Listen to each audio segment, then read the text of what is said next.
Alan Morgan found his wife's body in the back storeroom of their shop when he and their two children... My name is Carl Foster and I'm a Detective Superintendent from Beds, Cams and Herts Major Crime Unit.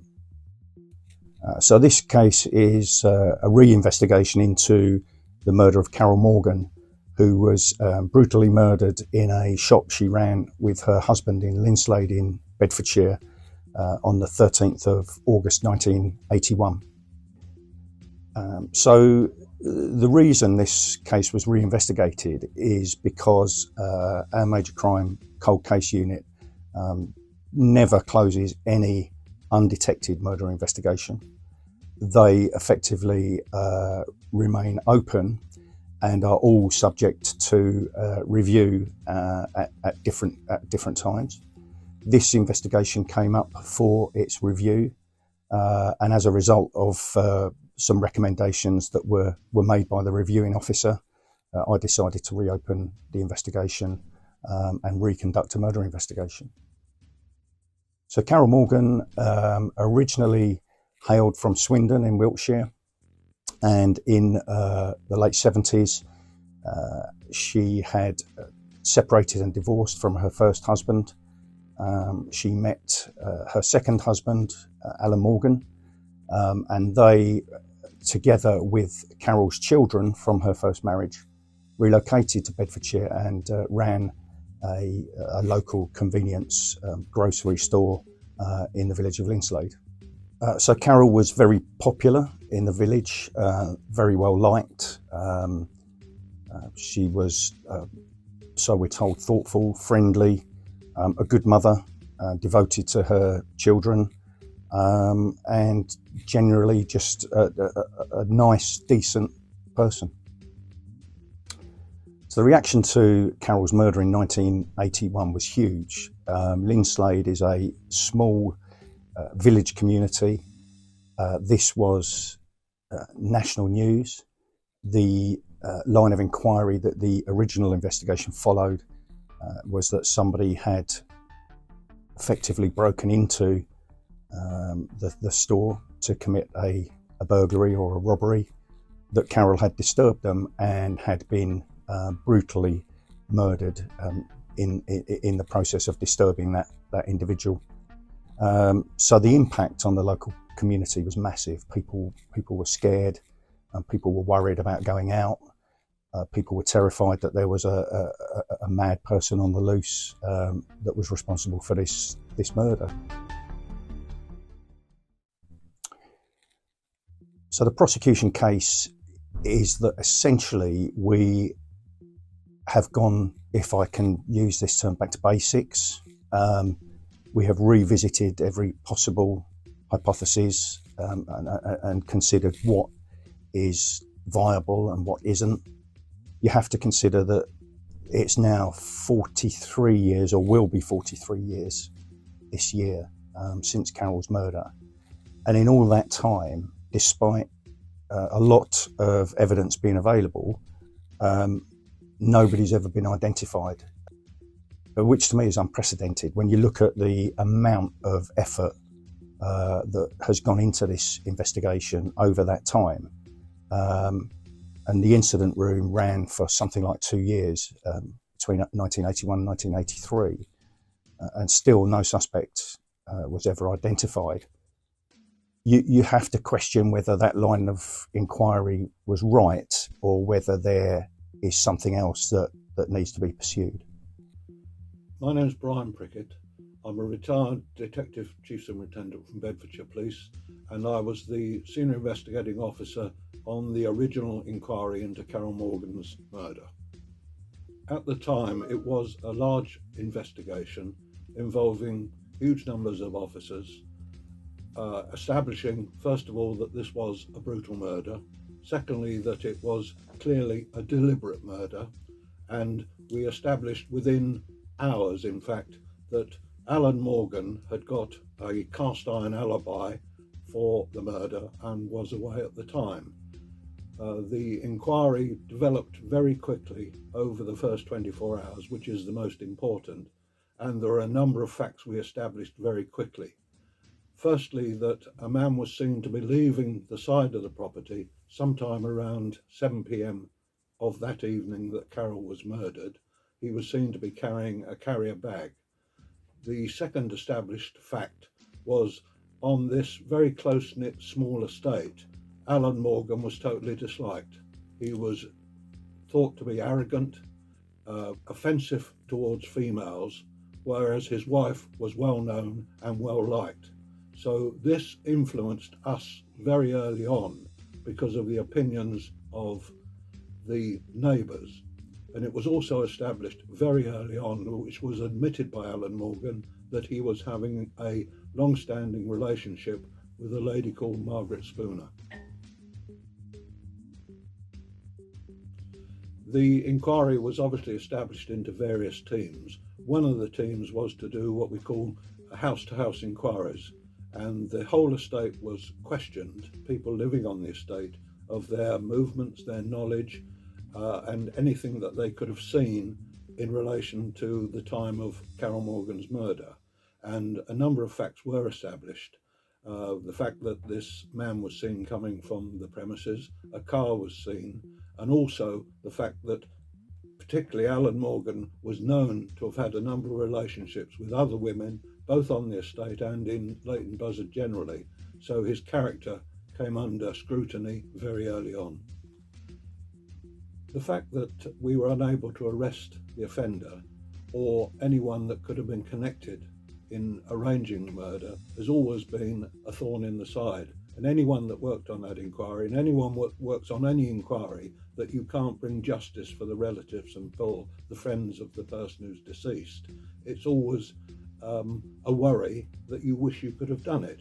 But that is why 5 years ago, when I was told that the cold case review team were going to look into it, I was delighted, and I offered my 100% support, and I encouraged and made certain everyone that worked on my team that was still available did the same.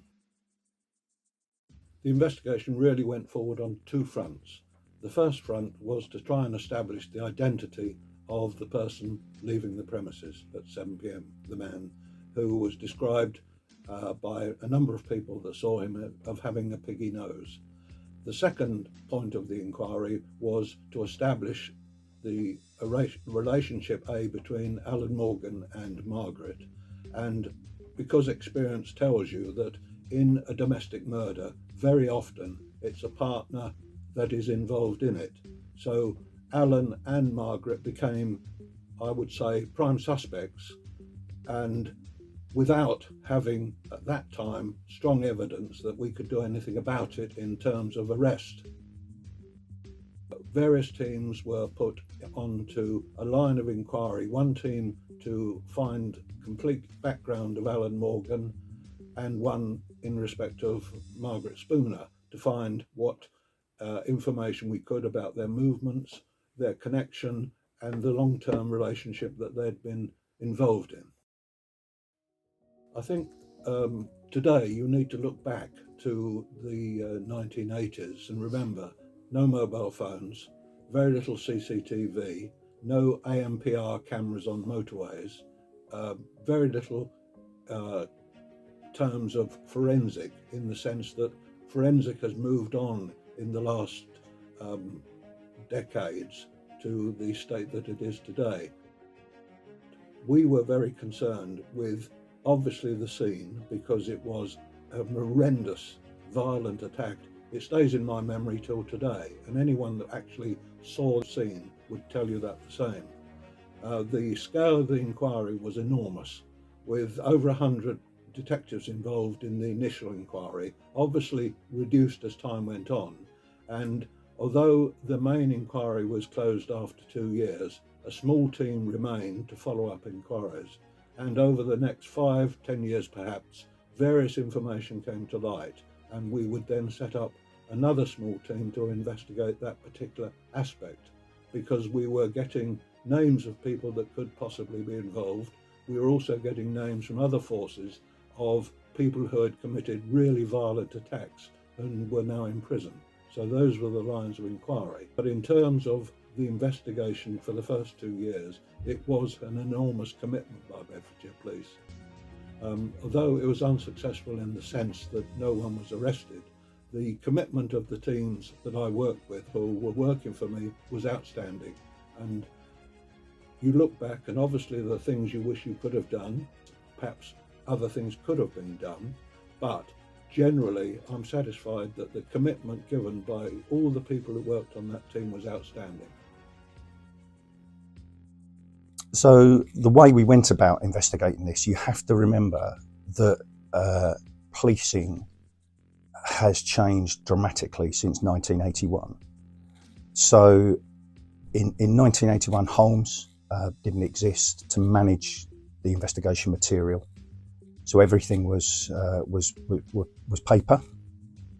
So it involved reviewing every single piece of paper, every single document that had been generated by the original investigation. You have to remember that the rules of evidence were very different then. The Police and Criminal Evidence Act hadn't even been enacted. It was 3 years before that was enacted. And just life in general was very, very different as well.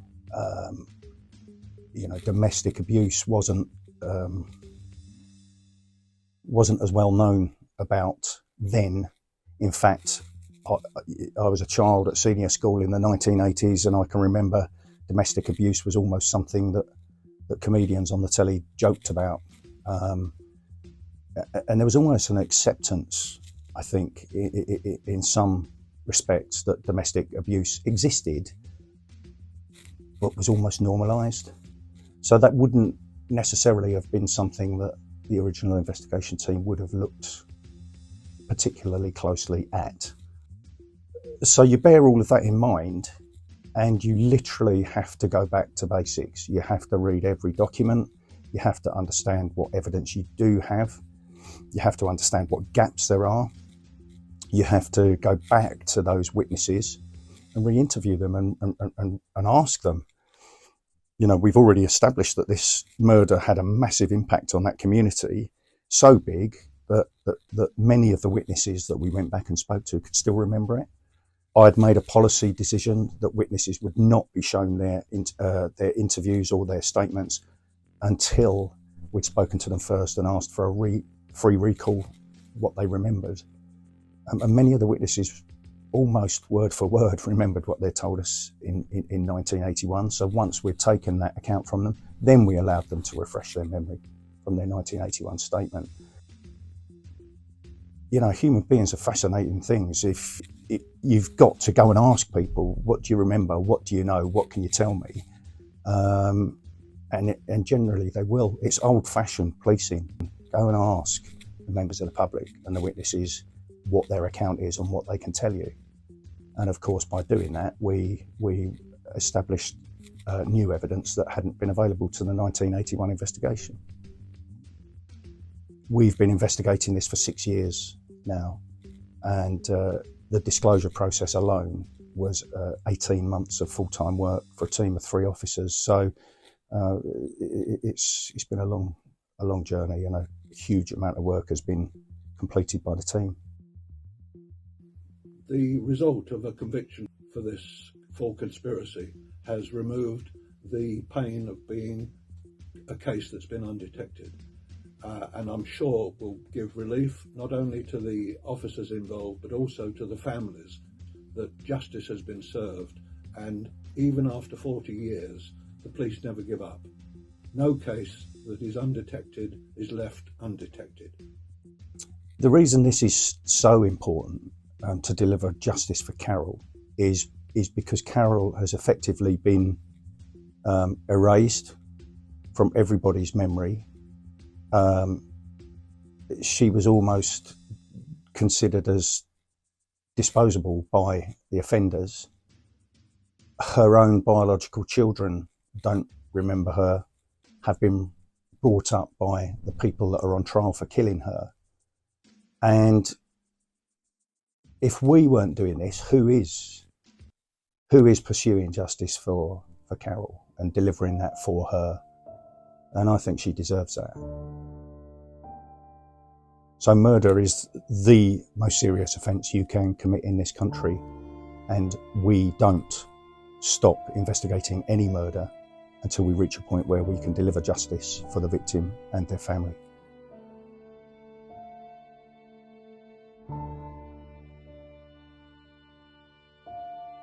Carol Morgan had been brutally battered to death and her skull was fractured. There could be relatives or friends shielding him out of loyalty. What would you say to them? Well, if he's done it once, he's going to do it again.